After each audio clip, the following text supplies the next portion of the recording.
I've talked to Bush when they were running. I've made recommendations.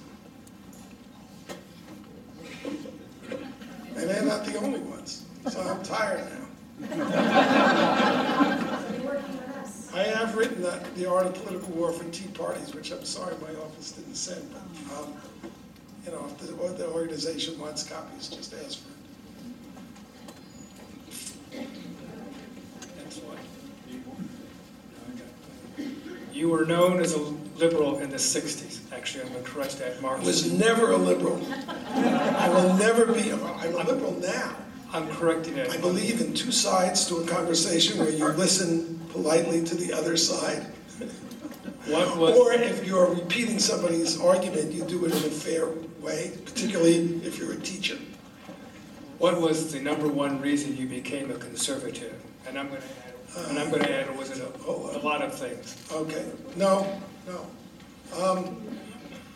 Well, I think, people who are on the left, some of them actually do totally surrender their minds. But there are thinking people on the left. And I was very bookish, so I read a lot. I do a lot of history of the left, the bad along with the good, and I always had questions. Two things happened to me in the period from December to April 1974 to 1975. First was that I got involved through a Hollywood producer who is now mercifully gone, to Huey Newton, who was the head of the Black Panther Party. And I believed in our myths, that the Panthers were persecuted not because they were gangsters, which they were, but because they were militant, strong black leaders. And I raised a lot of money in those days.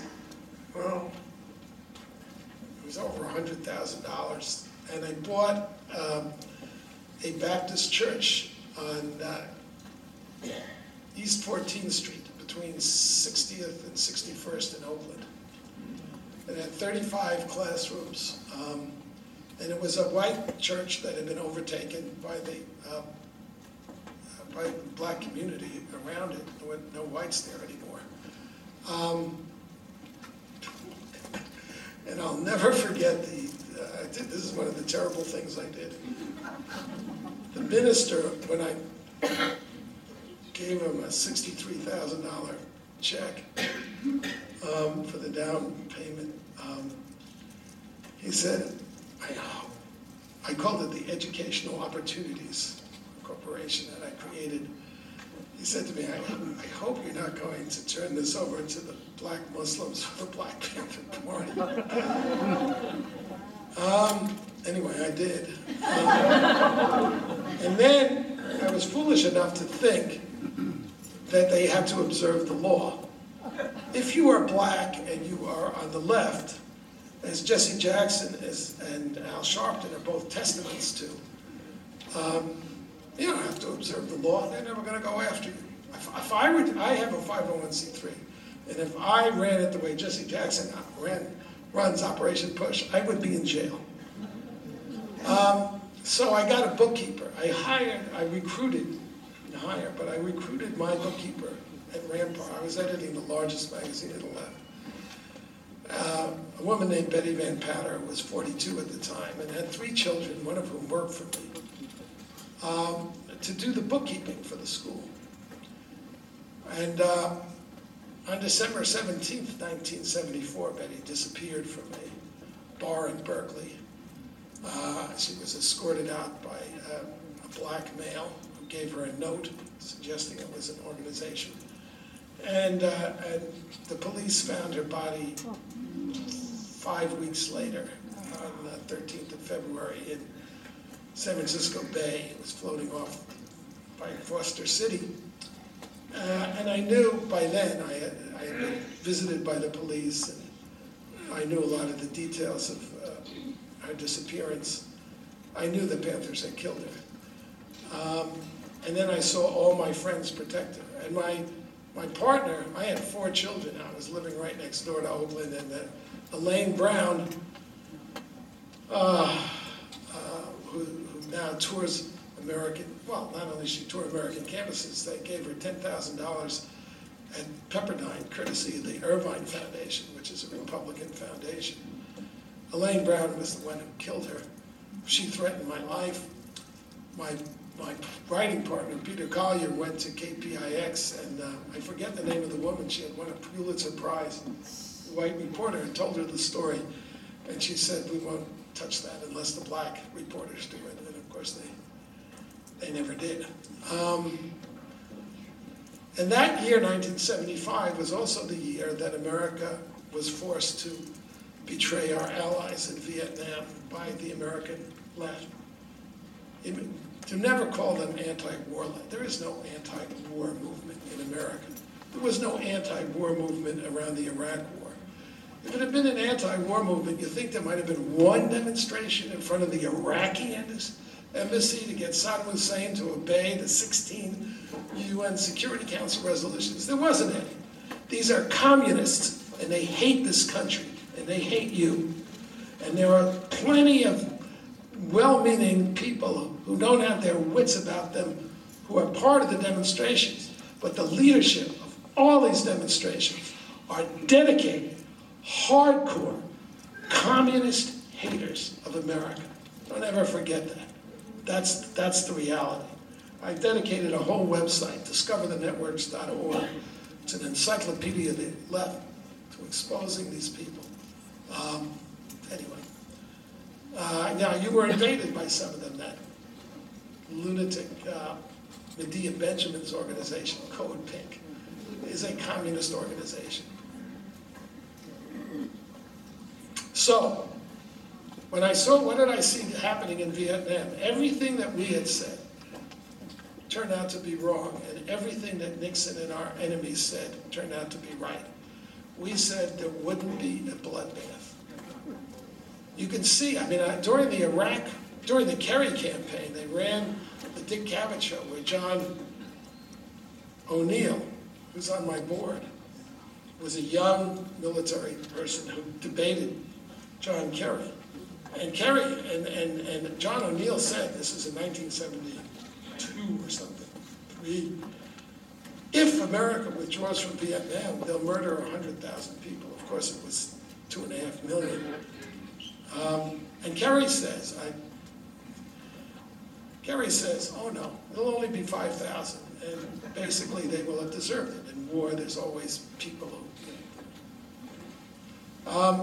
when I saw them slaughter 2.5 million people in Cambodia and Vietnam, not a single protest from American leftists who claimed to love the Vietnamese, who lied through their teeth. They are incapable of telling the truth, because the truth is injurious to their fantasy of the perfect world they're going to make. That's why they cover up their crimes. Conservatives don't do that. When there's screw-ups on the right, it always comes out. Conservatives don't go around protecting murderers in their midst. But leftists do. And they do, and they do, and they do.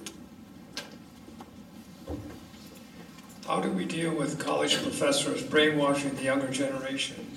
It's a huge problem. Students are coming out of school liberal and dumb. I'm going to offer a suggestion. They can go to Hillsdale College. I've written 5 books on this subject. And frankly, looking at it practically, there is no solution. There's not going to be one. These institutions are like feudal. Maybe the economic crisis deprived them of money. Maybe they're feudal institutions. The left got in, and they closed the door behind them. They hire themselves. There's no way to change this. I came up with a plan. It was called the Academic Bill of Rights. All it said really was students, and I used all the actual liberal documents on academic freedom. which say basically that professors are not there to indoctrinate students, that in a democracy, the function of a teacher is to teach students how to think, not to tell them what to think. That doesn't mean the professor can't express their point of view, but what it means is that both sides of controversial issues have to be expressed in a fair-minded way, and then the students have got to be allowed to make up their minds, which means that a professor can't go passionate in class and take, call George Bush a war criminal in a classroom.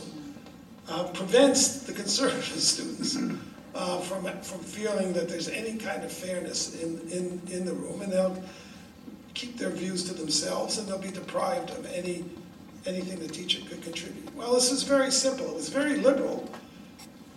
Two sides to an issue, and then you create a grievance machinery for complaints. I got basically one non-conservative professor to support me. Somebody had this book. I wrote a book called Reforming Our Universities, which is a story of this campaign. I got isolated support from a few Republicans, or from Sean Hannity, from talk show host. No support from the Republican Party, and no support from the conservative establishment. In the 5 years, 7 years I did this campaign, I wrote 5 books. It was never mentioned in the Weekly Standard, in National Review. Despite the fact I know all these guys and I talked to them about it, it just wasn't their interest. And one person, I made significant dents. I will say that John Boehner, I think I should close at this, we're getting late, but this is a cute story about Boehner. The left, there's hundreds of thousands of attacks on me on the web from the left. The left made me public enemy number 1. They really went to town on me. But conservatives, but I had a friend in Buck McKean, who's a congressman from Lancaster area. He's now the head of the House Armed Services Committee, but then he was the head of the subcommittee on higher education. So I went to him with my little academic bill. It's called the Academic Bill of Rights. And he gave it to Boehner. And they inserted it into the Higher Education Authorization Act, which is how they get their money from the government. It's an important act for them. And I was in a meeting in Boehner's office, and his chief of staff, they do these negotiations, and they said, well, the Democrats say about the authorization bill that, and it was a time of war between the parties. Both sides were objecting to everything. And the chief of staff said the Democrats say that there are 4 parts of this bill that are non-negotiable. They will not accept it. And one of them was my Academic Bill of Rights. So I'm sitting there, and I'm, oh my God,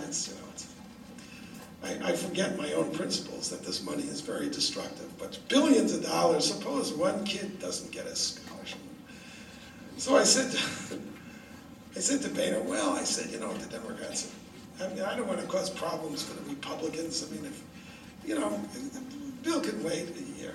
And he looked me in the eye and he said, David, this is a fight I want. Anyway.